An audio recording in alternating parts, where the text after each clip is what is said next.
जो हुजूर की पनाह में आ जाता है ना वो बच जाता है। अल्लाह करे आपको समझ आए मेरी बात की। जो हुजूर की पनाह में आ जाता है वो जो दुनियादार रहता है, मालदार रहता है, हुजूर की पनाह में नहीं आता वो बेसुकून रहता है।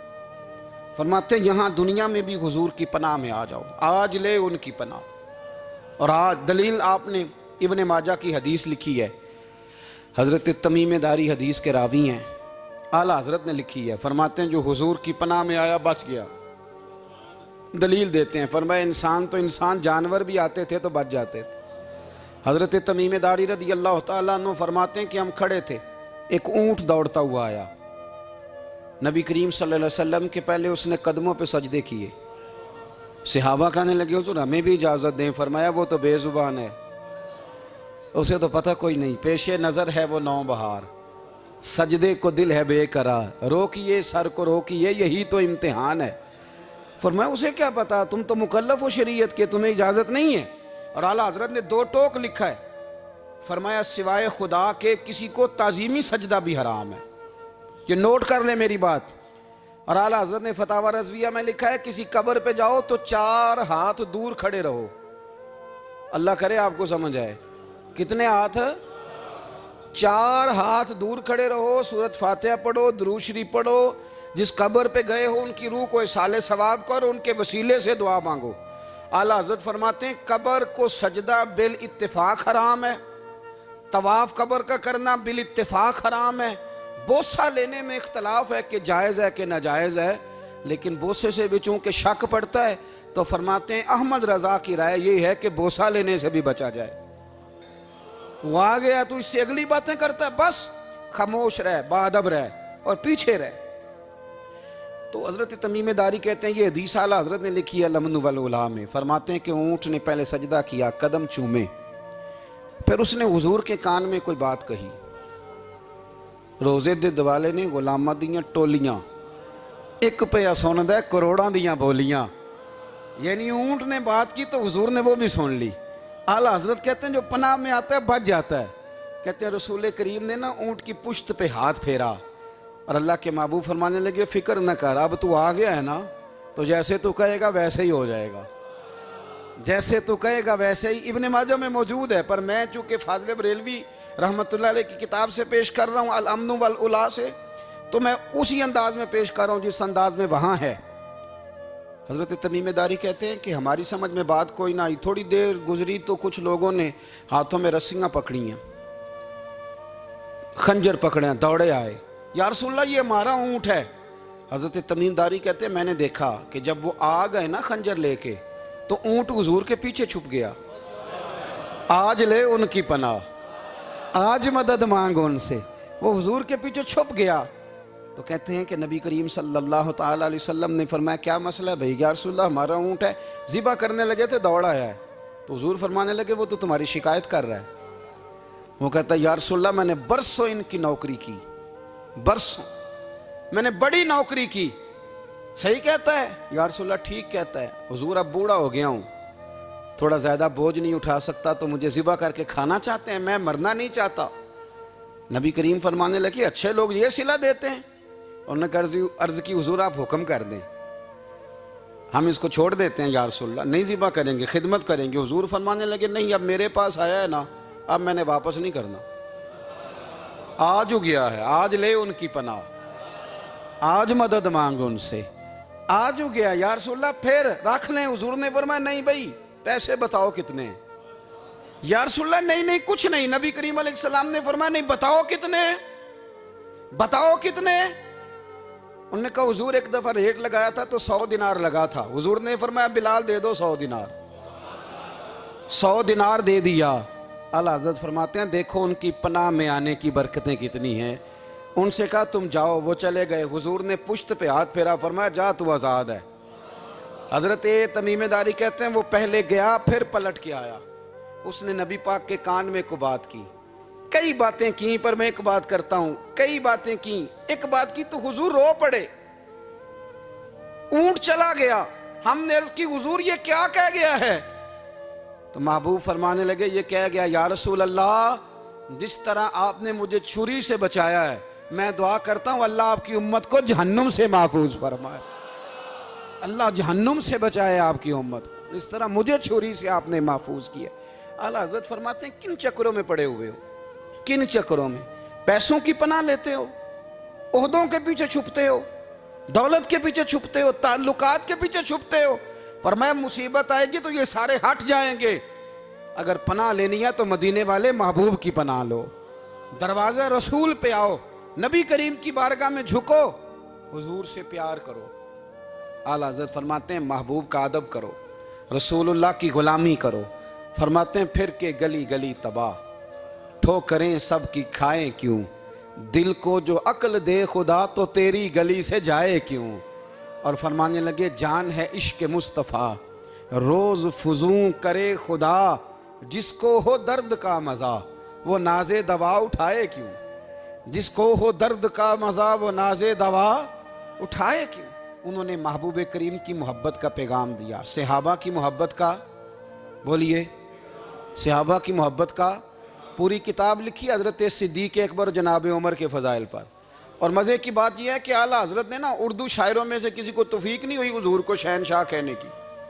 आला हज़रत ने कहा मेरे नबी शहनशाह हैं। दलील क्या दी? फरमाने लगे पढ़ो तिरमिज़ी, हुजूर ने फरमाया मेरे दो वज़ीर ज़मीनों में हैं, दो आसमानों में। ज़मीन के दो वज़ीरों के नाम अबू बकर और उमर हैं, आसमान के दो वज़ीर हैं जिब्रील और मीकाईल। तो आला हज़रत कहने लगे हुजूर वज़ीर तो किसी शहनशाह के ही होते हैं, फिर कह लो ना शहनशाह। तो फिर फरमाने लगे हाजियो आओ शहनशाह का रोज़ा देखो, हाजियो आओ शहनशाह का रोज़ा देखो। काबा तो देख चुके अब काबे का भी काबा देखो, काबा तो देख चुके अब काबे का भी, गौर से सुन तो रज़ा काबे से भी आती है सदा, मेरी आंखों से मेरे प्यारे का रोज़ा देखो।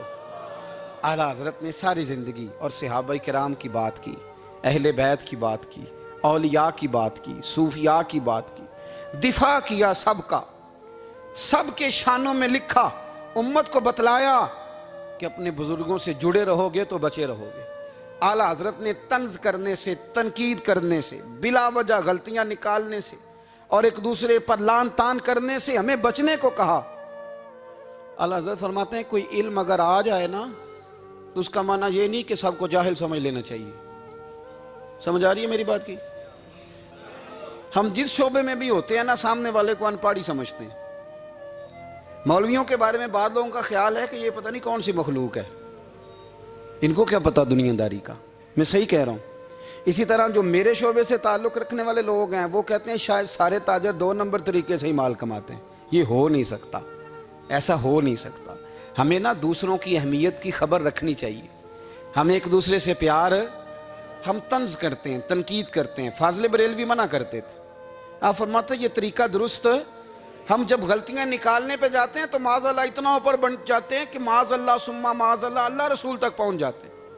आला हज़रत के ज़माने में एक शख्स ने कह दिया नबी पाक का ख्याल आए तो नमाज टूट जाती है। अकल है ना जी, जहां मर्जी ले जाओ।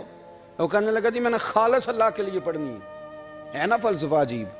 नबी पाक का ख्याल आए तो नमाज।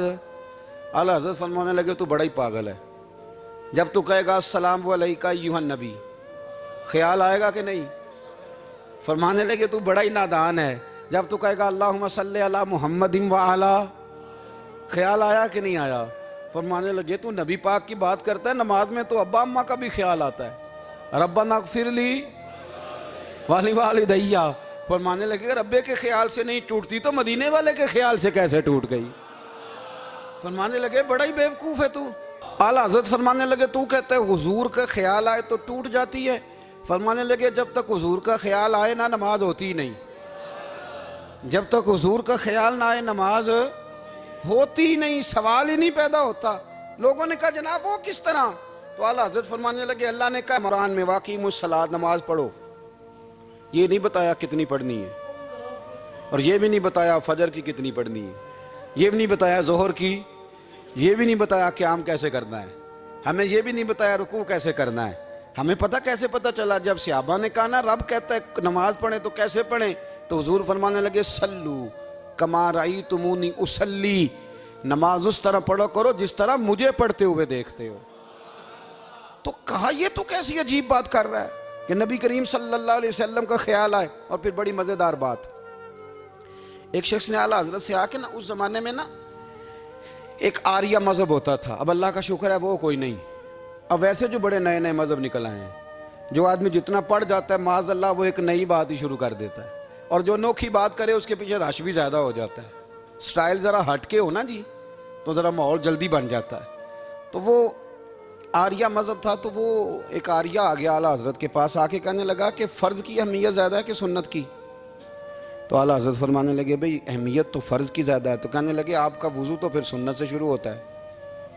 वज़ू में पहला फ़र्ज़ है मुंह धोना, और आप सबसे पहले हाथ धोते हैं, ये भी सुन्नत।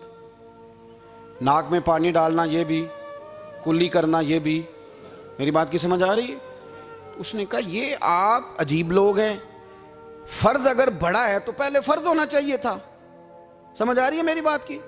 लोग दीन पर बड़े बड़े मुख्तलिफ एतराज़ात करते हैं ना, उसने कहा जी पहले होना चाहिए था फ़र्ज़। तो मुंह धोना फ़र्ज़ है, आपने घुटनों तक हाथ धोए, अब ये जो आपने हाथ धो ये भी सुन्नत, कुल्ली करी तो वो भी सुन्नत, नाक में पानी डाला तो वो भी सुन्नत, तो आप तो चौथे नंबर पे फ़र्ज़ अदा कर रहे। तो आला हज़रत फरमाने लगे तुम असल में महबूब का ग़ुलाम नहीं ना। हाँ तुझे क्या पता हो ये बात क्या है, तू बैठ जा हमसे सुन, हम तुझे बताते हैं। उसने कहा जी क्या मतलब? फरमाने लगे ये महबूब जो है ना हमारे, ये हमें बड़ी जगहों से बचाते हैं, ये बचा बचा के फ़राइज़ तक ले जाते हैं। क्या क्या मतलब? कहने लगे हुजूर ने हमें कहा है कि पहले ना हाथ धो लो, पता चल जाए पानी ज़्यादा गर्म तो नहीं, मुंह जाली ना जाए, पहले ना देख लो। फरमाया फिर नाक में डाल के पता करा लो कि इसमें से बदबू तो नहीं आती, सुन्नत भी अदा हो गई, पता भी चल गया बू तो नहीं आ रही। और फरमाया फिर मुंह में डाल के चख लो कि बद जायका तो नहीं। अब ये 3 सुन्नतें अदा करके तुम फ़र्ज़ अदा करोगे तो अल्लाह भी राज़ी होगा, अल्लाह के रसूल भी राज़ी होंगे। और रज़विया में इस मज़मून को बयान करते तिरमिज़ी शरीफ की वो हदीस नकल करते हैं। आप फरमाते मुसलमानों इस हदीस को याद कर लो, अगर तुम इसे याद करोगे तो मजबूत हो जाओगे। हदीस क्या है? नबी करीम सल्लल्लाहु अलैहि वसल्लम ने फरमाया अगर सारे इंसान मिल के भी तेरा बुरा करना चाहें तो जब तक रब की मशीयत ना हो वो तेरा बुरा कर नहीं सकते। और हुजूर सल्लल्लाहु अलैहि वसल्लम ने फरमाया अगर सारे इंसान मिल के तेरा भला करना चाहें तो जब तक रब की रज़ा ना हो तेरा भला हो नहीं सकता। तो आला हज़रत फरमाते हैं इस चीज़ को ज़हन में बिठाओ, मुसलमानों अपना रुजू अपने रब रसूल की तरफ मजबूत करो। ये क्या बात हो गई कि मैं इससे भी डर रहा हूँ, मैं उससे भी डर रहा हूँ, वो भी मेरे पीछे लग गया। फाज़िल बरेलवी रहमतुल्लाह अलैह इन चीज़ों से मना फरमाते थे। वो कहते थे ये तोहमात हैं, ओहाम परस्ती है, हमें इन चीज़ों से हमेशा बचना है, अपनी आने वाली नस्लों को बचाना है। और फरमाया करते थे रब की रज़ा पे जो राज़ी रहता है अल्लाह उसे सुकून वाली ज़िंदगी अता फरमाता है। हमारे यहाँ लोग पूछते हैं तबीयत कैसी है, लेकिन यूपी में, सीपी में, लखनऊ में पूछा जाता है कि क्या शिकायत है आपको? कहते हैं जी सर दर्द की शिकायत है। ये उर्दू का एक मुहावरा है। जनाब क्या शिकायत है? कहते जी मुझे कमर दर्द की शिकायत है। फिर पूछने वाले पूछते हैं कि जनाब उस शिकायत का क्या बना? तो सदरुल शरिया मौलाना अमजद अली साहब आज़मी रहमतुल्लाह अलैह फरमाते हैं आला हज़रत को बुखार था तो मैं हाजिर हुआ, तो मैंने कहा हुजूर शिकायत का क्या बना? कहने लगे मौलाना पढ़े लिखे हो के तो ऐसी बातें ना करो, शिकायत किससे करनी है? रब ने जिस हाल में रखा है बड़ा ही अच्छा रखा हुआ है। शिकायत का क्या माना हुआ? अल्लाह ने जहाँ समझा मुनासिब उसने हमें रखा है, शिकायत क्या होती है? मुझे किसी से शिकायत नहीं। फरमाया करते थे अल्हम्दुलिल्लाह मुझे सर दर्द भी होता है और बुखार भी होता है और मैं बड़ा खुश हूँ। ये वो वाली बीमारियां हैं, ये वो अमराज हैं जो नबियों के कदम भी चूमने आया करते थे। मैं खुशबख्त हूँ कि वो अमराज जो अम्बिया के पास आते थे, सर दर्द और बुखार, वो मुझे लगते हैं। अपनी ज़िंदगी को रज़ा वाली ज़िंदगी बनाया। यकीन बड़ा कामिल था मेरे आला हज़रत का। इमाम गज़ाली ने हदीस लिखी है, नबी करीम सल्लल्लाहु अलैहि वसल्लम ने फरमाया यकीन इस तरह सीखा करो जिस तरह तुम कुरान सीखते हो। आज मेरे दौर का सबसे बड़ा मसला यकीन की कमज़ोरी है। मुसलमान कच्ची पक्की सोचें सोचता है, कमज़ोर कमज़ोर जुमले बोलता है, इसको दुनियादारों के वादों पर इत्माद जल्दी होता है। लेकिन माज़अल्लाह अल्लाह रसूल के वादों के बारे में ये कई दफ़ा शकूक का शिकार होता है। इसे समझना चाहिए। फाज़िल बरेलवी एक पुख्ता यकीन वाली शख्सियत थे, पुख्ता यकीन वाली। बरेली शरीफ के दाएं बाएं ताउन का मर्ज फैल गया तो आला हज़रत फरमाते हैं मेरे मुंह में भी कुछ गिल्टियाँ निकल आईं। तो बाज़ लोगों ने कहा शायद आपको भी ताउन हो गया है। आला हज़रत रहमतुल्लाह अलैह फरमाते हैं जो सबसे बेहतरीन तबीब था वो लाया गया। उसने मेरा मुंह देख के, गिल्टियाँ देख के कहा खो आपको तो ताउन का मर्ज हो गया है। तो आला हज़रत फरमाने लगे मुझे सारी बीमारियाँ लग सकती हैं, ये नहीं लग सकती। उसने कहा हकीम मैं हूँ कि आप हैं? फरमाया नहीं आप ही हैं, पर यह बीमारी मुझे नहीं लग सकती, ये मुझे हो नहीं सकती। उसने इसरार किया तो आला हज़रत रहमतुल्लाह ताला अलैह उसको कहने लगे मियाँ तू जो मर्जी कर लेकिन मुझे ताउन का मर्ज नहीं हो सकता, ये बात तय है। वो नाराज़ होकर चला गया। अब ताउन की जो गिल्टियाँ होती थी ना वो बड़े बड़े महीनों नहीं जाती थी, तकलीफ़ रहती थी। आला हज़रत कहते मैंने उसी रात ना थोड़ी सी काली मिर्चों का सफ़ूफ बनाया और मिसवाक में रख के जब मुंह के अंदर छिड़का तो थोड़ा सा खून निकला और मेरा मुंह बिल्कुल ठीक हो गया। सवेरे मैंने कहा बुलाओ ना अपने हकीम को जो कहता था ताउन हो गया है। तो लोग कहने लगे हुजूर आपको वैसे कैसे पता था ताउन नहीं है? फरमाने लगे पता इस तरह था कि अल्लाह के रसूल सल्लल्लाहु अलैहि वसल्लम ने एक दुआ इरशाद फरमाई है। फरमाया किसी मरीज़ को देख के पढ़ लो अल्हम्दुलिल्लाहिल्लज़ी मिम्मब्तला का बिही वफ़द्दलनी अला कसीरिम मिम्मन खलका तफ़दीला।